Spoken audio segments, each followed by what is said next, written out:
Problem number 39, we're given that the sine of theta is equal to 1/3 and that theta is in quadrant 2, and we're just supposed to try to find the cosine of theta. Well, we've kind of done this before. This is leading up to using addition and subtraction formulas though, but we'll go ahead and do this. Theta being in quadrant 2, we're going to build a triangle, and knowing that the sine of theta is 1/3, that's the opposite over the hypotenuse, and therefore we just have to figure out what x is. X squared plus 1 squared equals 3 squared.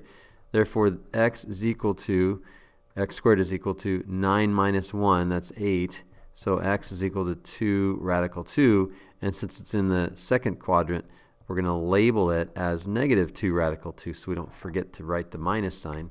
And anyway, the cosine then of theta is equal to the adjacent over hypotenuse, which is negative 2 radical 2 over 3.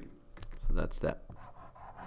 And then let's go ahead and evaluate the sine of theta plus pi over 6. Well, the sine of theta plus pi over 6, this is the sine of the sum of two angles. So this is we have to use the addition formula. That's the sine of theta multiplied by the cosine of pi over 6 plus the cosine of theta times the sine of pi over 6. And we know that the sine of theta, 1/3, cosine of pi over 6, radical 3 over 2. Cosine of theta, which we just found, negative 2 radical 2 over 3. And the sine of pi over 6 is 1/2.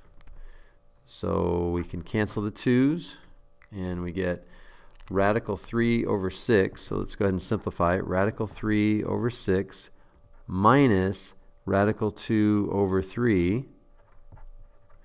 And if we get a common denominator of 6, then we get radical 3 minus 2 radical 2 all over 6. And that's it.